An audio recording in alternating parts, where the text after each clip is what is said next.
Hola, buenas tardes ya casi. Bueno, es un placer estar otra vez en Valencia, siempre da gusto venir a Valencia y especialmente a este curso que ya está tan arraigado, que es la 29 edición, me parece, que es la envidia para los de Alicante, porque es un placer ver tanta asistencia y bueno, y muy agradecida a Javier, a Cristina, por invitarme a hablar además de un tema que a mí me gusta mucho y bueno, pues he cogido el bicho este, ¿no? Ahora sí.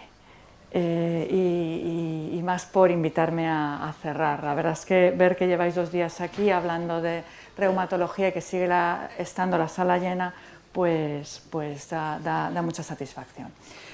Bueno, a mí me han encomendado hablar de signos de alarma en las conectivopatías. Bueno, esta es mi declaración de conflictos de interés. Tengo muchos conflictos de interés, pero en concreto con esta charla creo que ninguno. Lo primero que quiero es aclarar la terminología, porque hablamos a veces con palabras diferentes para referirnos a lo mismo. Cuando hablamos de conectivopatías nos estamos refiriendo a enfermedades del tejido conectivo, a enfermedades autoinmunes sistémicas o últimamente también se tiende a hablar de enfermedades inmunomediadas. Estas enfermedades autoinmunes sistémicas o conectivopatías, como la queramos llamar, son realmente un grupo grande, un grupo heterogéneo de enfermedades crónicas, inflamatorias, de etiología todavía hoy día desconocida, pero que todas ellas tienen un mecanismo patogénico común. El sistema inmunológico de estos pacientes deja de reconocer como propios a sus propios antígenos y genera anticuerpos que les van a atacar. Estos autoanticuerpos pueden dirigirse prácticamente contra cualquier estructura del organismo, pero tiene una cierta predilección, como veis ahí en esa imagen, pues por la piel, por el aparato locomotor, sistema nervioso, riñón o aparato digestivo. Aunque individualmente cada una de estas enfermedades no tiene una gran prevalencia, si las cogemos todas en conjunto, sí que aparecen con bastante frecuencia en la población. Y hay 2 aspectos importantes. Por un lado, que algunas de ellas pueden ser muy graves, pueden producir un daño orgánico importante, irreversible, que condicione una comorbilidad o incluso la muerte de la persona. Y además, un correcto y temprano abordaje de la enfermedad y tratamiento puede prevenir este desenlace desfavorable, con lo cual es enormemente importante la identificación precoz. Y aquí tenéis de nuevo un poco la pelota, como siempre, en vuestro tejado, ¿verdad? Vosotros estáis en la trinchera, os llega todo y es importante, digamos, estar alerta para poder identificar todos estos procesos, pero hay un problema grande, y es que muchas de las manifestaciones de esas enfermedades son muy inespecíficas y a veces el diagnóstico y el diagnóstico precoz no es en absoluto sencillo. Por eso el objetivo de este ratito, de esta charla que he preparado, es intentar ayudar a identificar signos y síntomas que alerten del debut de una de estas enfermedades autoinmunes, y dedicaré un poquitín al final, muy poquito, a ver de qué manera en alguien que ya está diagnosticado, qué manifestaciones o qué hallazgos nos pueden hacer pensar que esta persona puede estar teniendo un brote de actividad de su enfermedad. Y me voy a intentar centrar en esta diapositiva que os pongo. A mano izquierda veis una serie de manifestaciones clínicas como hombro doloroso, debilidad muscular, artralgias, trastornos vasculares o síndrome seco, y lo voy a intentar ligar con lo que veis a la derecha, con enfermedades establecidas: polimialgia reumática, artritis de células gigantes, miopatías, artritis reumatoide, lupus, vasculitis, síndrome antifosfolípido o Sjögren. Y como digo, al final mencionaré algunas situaciones de alerta en personas ya previamente diagnosticadas de algunas de estas enfermedades. El hombro doloroso es una causa frecuentísima de consulta. Prácticamente la 1/4 parte de la población adulta ha tenido, puedo decir, hemos tenido un hombro doloroso en algún momento. Claro, la mayoría de hombros dolorosos son por problemas musculares, tendinosos, del manguito, pero cuando tenemos que sospechar que aquí hay algo más, además de un hombro doloroso? Bueno, cuando el dolor de hombro es bilateral, persiste en reposo, interfiere con el descanso nocturno, sobre todo si esto ocurre en una persona, yo ya no voy a decir mayor, voy a decir mayor de 50 años, porque esto de mayor es cada vez más horrible, ¿verdad? Si se acompaña de dolor en cintura pélvica, además, y si el paciente refiere una sensación de rigidez matutina que dura al menos 30 minutos. Si además asocia febrícula, fatiga, pérdida de apetito o pérdida ponderal, pues vamos atando cabos, ¿verdad? Entonces, esto nos tiene que preocupar. Muchas veces hay dolor a la palpación, hay hipersensibilidad, pero un dato importante, no hay debilidad muscular, hay dolor y muchas veces la persona está limitada, tiene asociada una limitación para sus actividades de la vida cotidiana, pero por dolor, no por debilidad. Algunas pruebas complementarias sencillas nos pueden ayudar mucho. Una elevación en los reactantes de fase aguda, velocidad de sedimentación globular o PCR, la presencia de una enfermedad crónica, que muchas veces no está cuando el proceso lleva poco tiempo, pero si está, aporta.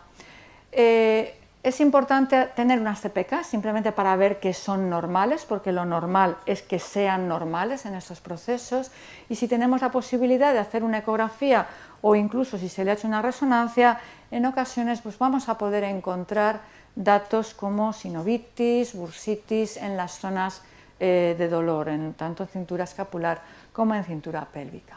Esto nos va a hacer sospechar o incluso a diagnosticar una polimialgia reumática. Y eso es un problema importante, además normalmente responden muy bien, ¿verdad?, a dosis medias de corticoides. Pero además vamos a tener que estar alertas a algo que todavía se nos puede complicar más, ¿eh? Si además este paciente asocia cefalea, o bien cefalea de reciente comienzo, o cambios, hay mucha gente que padece de cefaleas crónicas, pero a veces te dicen, no, pero es que hasta ahora la cabeza me dolía de una manera y ahora me está doliendo de otra, me duele más en la zona temporal o en la zona occipital. Si esta cefalea es refractaria, tratamiento analgésico habitual. Si además asocia sensación de claudicación mandibular, es decir, el paciente cuando come nota que le duele, una angina masticatoria. Pérdida de visión súbita de uno, a veces de ambos ojos, o amaurosis fugas. Si a la exploración clínica encontramos una arteria temporal engrosada y todavía más si notamos nódulos o si está dolorosa, y si ponemos el fonendo y escuchamos algún soplo, pues todo eso nos tiene que alertar o tendremos una alta sospecha. No viene todo junto, la gente no suele manifestar todo a la vez, pero bueno, muchas veces sí que hay algunas de estas manifestaciones o síntomas. Nos tiene que hacer sospechar una arteritis de células gigantes. La arteritis de células gigantes es una auténtica emergencia, sobre todo si ha habido alguna manifestación visual, porque el paciente puede quedar ciego de un ojo o de ambos ojos, o puede tener un evento vascular como un ictus que le produzca una situación comprometida. Por tanto, ante esta situación, esto es una urgencia, esto se debe de llevar de forma inmediata al hospital para diagnóstico correcto e inicio rápido de tratamiento. Pasamos a otro aspecto, debilidad muscular. Claro, la gente a veces dice que estoy muy cansado, me cuesta todo.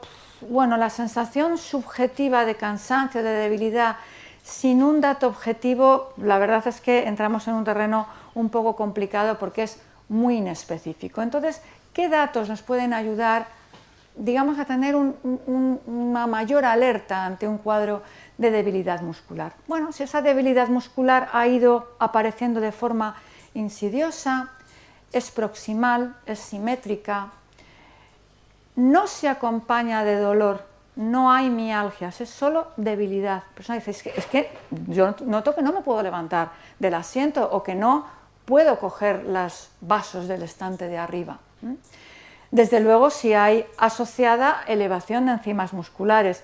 Es importante recordar que las transaminasas, la GOT, la GPT, aunque pueden ser de liberación hepática, también lo son de liberación muscular. Y no es raro que se haya pedido un virus hepático pensando en que la persona tiene algo hepático por una elevación de transaminasas, sin caer en la cuenta que el origen de estas transaminasas puede ser el músculo. Hacer unas CPKs, una LDH, pues nos puede ayudar en esto. A veces hay aumento de reactantes de fase aguda, no siempre, ¿eh? Recordemos diferenciar bien la polimialgia reumática, donde el cuadro es fundamentalmente de dolor, no hay CPKs altas, pero sí vamos a tener reactantes muy altos con frecuencia, de una miopatía, donde lo que tenemos es debilidad por encima del dolor y lo que vamos a tener son elevadas las CPKs. Si en este contexto tenemos además disfagia, dificultad para la deglución, esto aumenta o empeora el pronóstico, igual que lo hace la presencia de disnea, tos o de crepitantes en la exploración. La presencia de una enfermedad pulmonar asociada a una miopatía es también un dato de peor pronóstico y además da una mayor gravedad al cuadro y va a requerir una intervención inmediata. Hay algunas manifestaciones extra aparato locomotor, digamos así, sobre todo a nivel cutáneo, que también nos tienen que poner en alerta. La presencia de esta especie de manos irritadas. A veces la gente dice, no, es que es como si se me hubiera cortado la piel, es lo que llamamos pápulas de Gottron, o el edema o el eritema en los párpados, que a veces la gente lo confunde con una reacción alérgica. Esto son manifestaciones cutáneas características de la dermatomiositis. La dermatomiositis en el adulto, en un porcentaje no desdeñable de casos, se asocia a neoplasia, muchas veces neoplasia que hasta ese momento no había sido diagnosticada.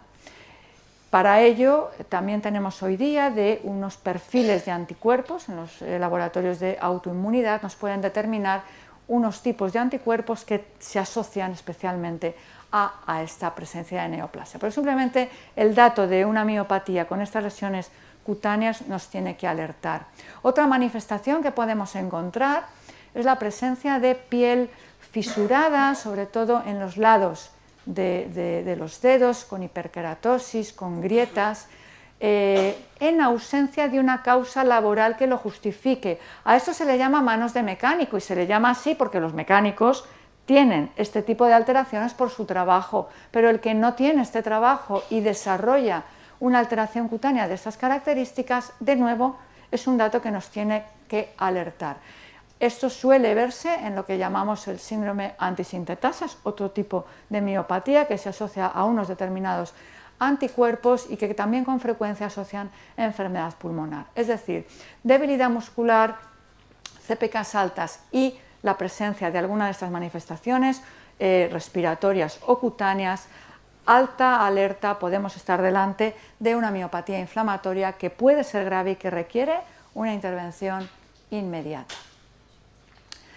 Pasamos a otro capítulo problemático, artralgias, dolor de las articulaciones y que pueden estar presentes en muchos cuadros muy tontorrones, muchas veces por infecciones virales. Ahora viene la época del parvovirus y no es raro encontrar, o de las gripes, y vemos muchas veces la presencia de artralgias acompañado a estos cuadros. Pero claro, si el dolor ha sido de aparición brusca o reciente, si causa un grado importante de discapacidad o de disconfort, esto se debe de vigilar.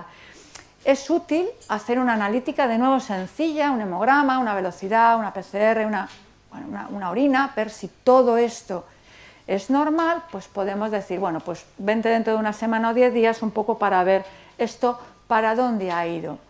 Pero si ya en el primer momento estamos viendo una artritis evidente, es decir, evidencia en la exploración de que hay inflamación articular, ahí hay una rodilla hinchadita, o esto es una radiografía, una foto clásica que usamos todos los reumatólogos con una artritis incipiente de metacarpofalángicas e interfalángicas proximales, eso lo debemos de ver. Que luego se queda en una artritis vírica, bueno, pues no pasa nada, ¿eh? Las artritis víricas a veces tardan un mes en quitarse o varias semanas, pero es la manera de que identifiquemos de forma precoz las artritis crónicas y, como hoy se ha comentado y probablemente ayer también se comentaría, el poder detectar precozmente una artritis crónica y empezar a tratarla lo antes posible es muy importante porque el paciente va a tener mucho mejor pronóstico. También va a haber una serie de datos que pueden asociarse a estas artritis.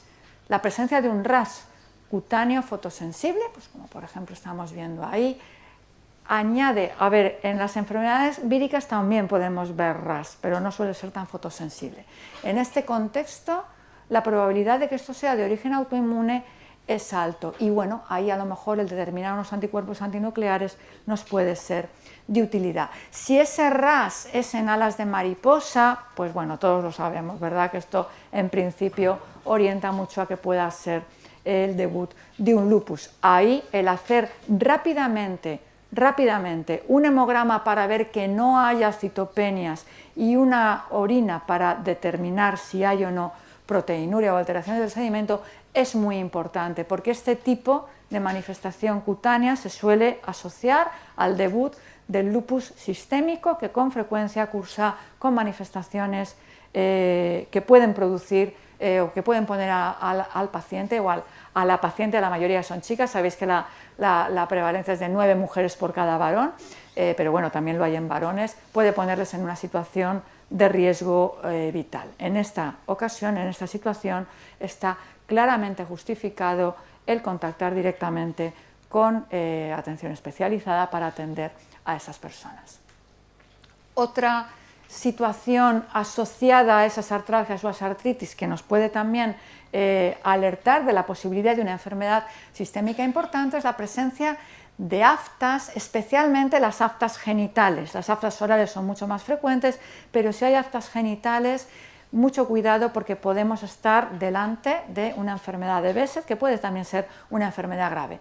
Esto también lo podemos sospechar si ha habido uveitis o un cuadro de eritema nodoso o de pseudofoliculitis, que con frecuencia se ve en estos pacientes. Otras manifestaciones que nos deben o que nos pueden alertar son problemas de tipo vascular. Es muy frecuente que la gente se queje de manos frías, incluso en nuestra zona, ¿verdad? Que somos mediterráneos y tampoco hace tanto frío. En Burgos a lo mejor nos parecerá más normal, pero aquí hay gente que se queja de manos frías, de parestesias. Esto es poco específico, pero si esas manos frías se acompañan de un evidente fenómeno de Raynaud, como podéis ver ahí, bueno, en esta diapositiva se ve la fase de palidez, que a veces afecta a todos los dedos, pero no necesariamente siempre, seguida de una fase de cianosis, y que puede ocurrir, lo más frecuente es que ocurra en las manos, pero también puede ocurrir en otras zonas, como los pies, como en la lengua, o como en los pezones, en zonas acras. Esto nos tiene que alertar. Es verdad que muchos de estos Raynaud van a ser primarios, no vamos a encontrar una enfermedad sistémica de base, pero se dice que en un 10% de los casos sí que la va a haber y de todas formas merece la pena hacer un estudio de despistaje de enfermedad sistémica. El indagar un poquito más en la clínica, en los antecedentes familiares, desde luego hay que descartar el consumo de tóxicos que pueden producir estos fenómenos. Hay ciertas profesiones que también se asocian al fenómeno, pero si encontramos, por ejemplo, telangiectasias, úlceras en los pulpejos, calcinosis, que se puede ver también aquí en la radiografía, o una esclerodactilia, alerta, porque esto con mucha posibilidad, con mucha probabilidad, es la manifestación de una enfermedad autoinmune sistémica. Artralgias, disfagia también nos pueden alertar, así como la presencia en la exploración de pulsos alterados, de soplos o, como digo, de esclerosis cutánea. Una analítica es útil, pero algo enormemente útil y muy rápido, y que lo hacemos ahí en la misma consulta, es la capilaroscopia, que se pone, hay distintos tipos de capilaroscopio. El capilaroscopio no es más que una lupa que nos permite ver cómodamente el borde de la pinguécula ungueal, y ahí podemos ver, en condiciones normales, veríamos un patrón de capilares como en púas de peine, esto sería un patrón normal, pero cuando encontramos dilataciones, hemorragias, deformidades, esto sería ya un patrón mucho más tardío. La probabilidad de enfermedad sistémica de bajo es, como digo, muy alta, con lo cual esta sencilla técnica nos es de mucha ayuda en las consultas. Otra manifestación vascular que nos podemos encontrar es la livedo reticularis. La podemos ver en manos, como en este caso, o lo más frecuente en miembros, sobre todo en miembros inferiores, también en miembros superiores. Este patrón a veces lo encontramos en gente muy friolera que tiene la costumbre de pegarse a una fuente de calor. Antes se decía de los braseros, hoy día pues braseros como que no utilizamos. Pero hay gente que se pega a la estufa y luego ve estos cambios vasculares. Bueno, en principio esto no es una livedo reticularis como tal. En ausencia de esa manía, digamos, de ponerse cerca de un foco de calor, la presencia de este aspecto amarmolado de la piel nos orienta a la posibilidad de que esta persona tenga una enfermedad autoinmune de base y merece la pena el hacer un estudio pues con una analítica, con un perfil de autoinmunidad y un estudio de coagulación, fundamentalmente buscando anticuerpos antifosfolípidos apropiado. Desde luego, si aparece un cuadro de isquemia, como podéis ver aquí, esto fue una paciente mía, cómo debutó y luego cómo se desarrolló el proceso, desde luego esto requiere una intervención urgente. Además de que tendremos que estudiar por qué está pasando esto, vamos a tener que hacer un tratamiento rápido con vasodilatadores para intentar limitar en la medida de lo posible esta isquemia y que quede el menor daño tisular posible.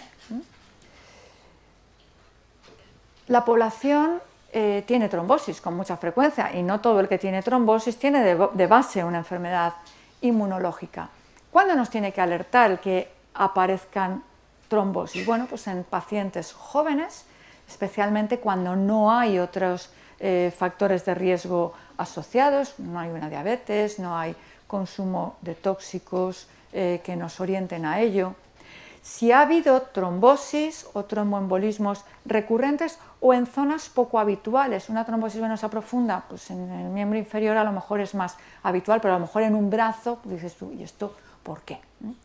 Cuando además asocian manifestaciones sistémicas como pérdida de peso, aftas orales o genitales, sabéis que la enfermedad de Behçet, una de sus manifestaciones son las trombosis tanto arteriales como venosas. Si hay elevación de los reactantes o si en el caso de una mujer ha habido antecedentes de morbilidad obstétrica que nos orienten a un síndrome antifosfolipídico.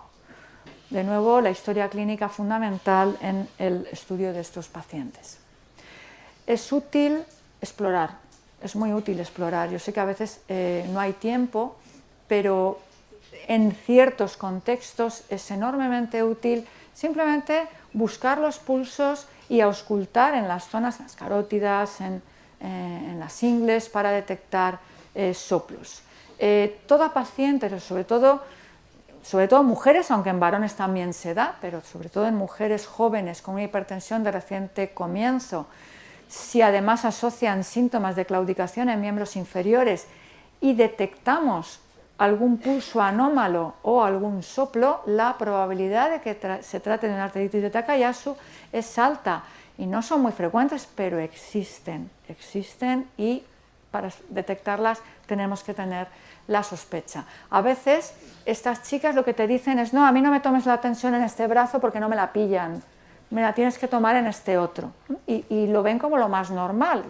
Aquí es lo que está pasando, ¿no? Pues no son tan infrecuentes como nos creemos. Bueno, otra alteración vascular, en esta ocasión de pequeño vaso, es la púrpura. La púrpura, cuando no se palpa, lo que tenemos que hacer es descartar una diátesis hemorrágica.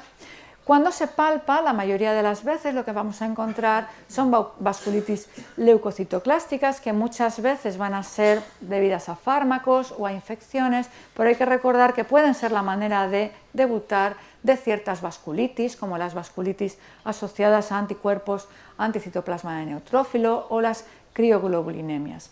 este tipo de lesiones que muchas veces van a través de dermatología, pero que igualmente nosotros también las atendemos, merecen el hacer un estudio de despistaje de enfermedad. Sobre todo si esas lesiones aparecen como se les describe como en racimo, así como una suelta de perdigones, aparecen así localizadas, eso todavía orienta más a que tenga un origen vasculítico. Y cuidado, porque si además de estas manifestaciones en la piel tenemos pues una mano caída o un pie caído, es decir, un síntoma neurológico claro o afectación de las vías respiratorias superiores, como puede ser una nariz en silla de montar, o la presencia de manifestaciones respiratorias, tos, disnea, crepitantes, y en la analítica encontramos una proteinuria. Mucho cuidado porque la probabilidad de nuevo de una vasculitis sistémica grave es muy alta. Esto hay que derivarlo de forma urgente, no nos podemos quedar ahí pensando si es o si no es. Otra manifestación frecuente, el síndrome seco. Síndrome seco, la gente se queja de sequedad en la piel, en los ojos, en la boca. Es muy habitual con la edad. Con la edad las glándulas, igual que pasa con muchas otras cosas, ¿verdad? Pues está muy bien vivir muchos años, pero como yo le digo a los pacientes, tenemos que pagar un precio. Y hay una serie de cosas que van apareciendo. Vale, con la edad avanzada, con ciertos fármacos, esto es habitual. Pero si en este contexto, bueno, esto es un poquito para ilustrar, ¿verdad? Sobre todo las glándulas salivales y lacrimales son las que más se afectan. Sobre todo, cuando vemos estas lenguas secas como la suela de un zapato, es decir, no es que sea subjetivo de la persona, es que saca la lengua y no ves nada de saliva, o que se acompañan de enrojecimiento ocular, y si además, preguntando, encontramos pues un posible fenómeno de Raynaud, un antecedente de haber tenido un cuadro de púrpura en miembros inferiores, una hipertrofia parotídea, una gingivitis o frecuentes candidiasis orales, si además encontramos en la analítica velocidades altas, a veces con PCRs normales que suelen verse por hipergammaglobulinemia policlonal, la probabilidad de que haya una enfermedad autoinmune de base es de nuevo muy alta cuando existe todo este contexto y se debe de investigar.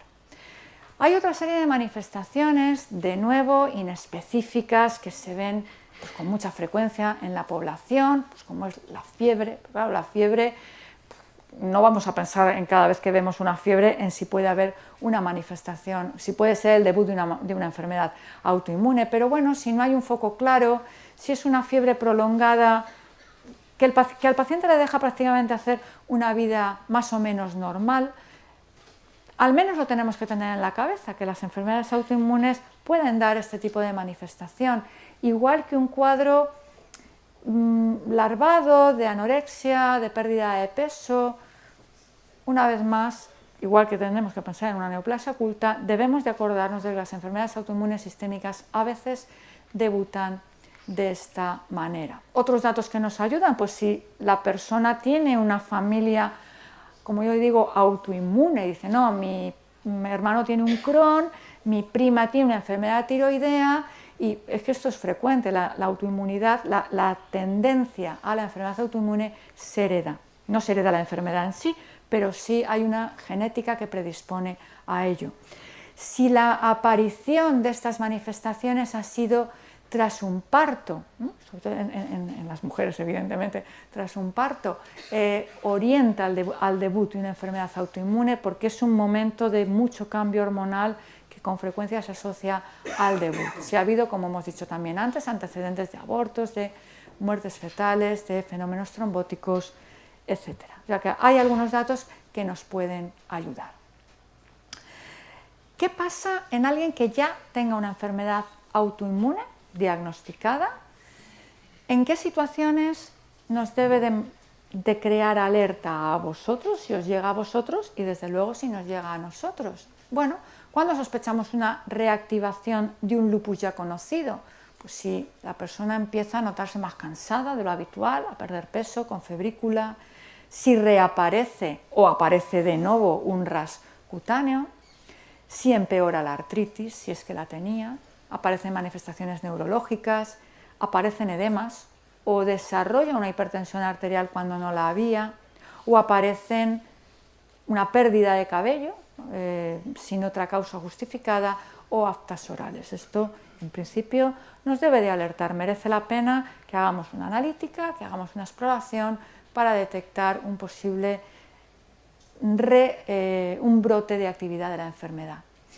¿Cuándo sospecharemos una reactivación de una polimialgia o una arteritis de la aquí lo he puesto mal, esto es por defecto, porque hoy día ya no se llama arteritis temporal, se llama arteritis de células gigantes, porque afecta no solo a la arteria temporal, pero ahí se me ha colado lo de la arteritis temporal. Pues cuando hay un aumento del cansancio habitual, de nueva febrícula, pérdida de peso, reaparece el dolor en las cinturas, eleva reactantes, o aparece o reaparece la cefalea, la claudicación, los trastornos visuales. De nuevo, vale más la pena que luego fuera un catarro que se nos pase por alto una reactivación de una enfermedad de este tipo, porque puede tener unas consecuencias muy graves para la persona que las padece. En alguien que tenga un síndrome de Sjögren ya diagnosticado, pues que aparezcan esas lesiones purpúricas, puede estar desarrollando una vasculitis crioglobulinémica que no solamente va a afectar a la piel, por ejemplo, puede producir una nefritis. O si de repente aumentan de tamaño las glándulas parotídeas, aparecen ganglios aumentados o síntomas B. En el síndrome de Sjögren, en todas las enfermedades autoinmunes hay una mayor prevalencia de linfoma, pero en el síndrome de Sjögren en la que más.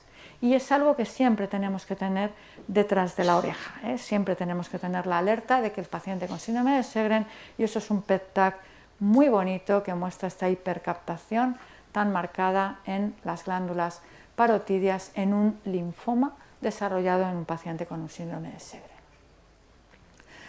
Y en general, todo paciente que reciba tratamientos inmunosupresores, siempre tenemos que tener, aunque intentamos, y hoy día estas cosas las miramos mucho, con mucho más mimo que lo hacíamos hace unos años, los reumatólogos hemos tenido que aprender mucho en los últimos 15 años gracias a la aparición de los fármacos biológicos y de utilizar una inmunosupresión mucho mayor de la que utilizábamos, aunque intentamos prevenir la enfermedad infecciosa en la medida de lo posible, pues con las vacunas, con los screenings que hacemos, estas personas tienen una mayor tendencia a infectarse. Por tanto, ante la aparición de síntomas, fiebre, pérdida de peso, manifestaciones respiratorias, siempre tenemos que tener detrás de la oreja la posibilidad de una complicación infecciosa, porque en estas personas son más frecuentes, son más graves y con frecuencia por gérmenes poco habituales, con lo cual el grado de alerta tiene que estar ahí. Este artículo probablemente lo conocéis porque tiene ya años, es del año 2006, bueno, es un artículo del profesor Graham Hughes que viene a decir, y aquí lo resumo, aunque la enfermedad autoinmune concreta puede no ser tan frecuente, globalmente las enfermedades autoinmunes son frecuentes y las tenemos que tener metidas aquí un poco en la cabeza.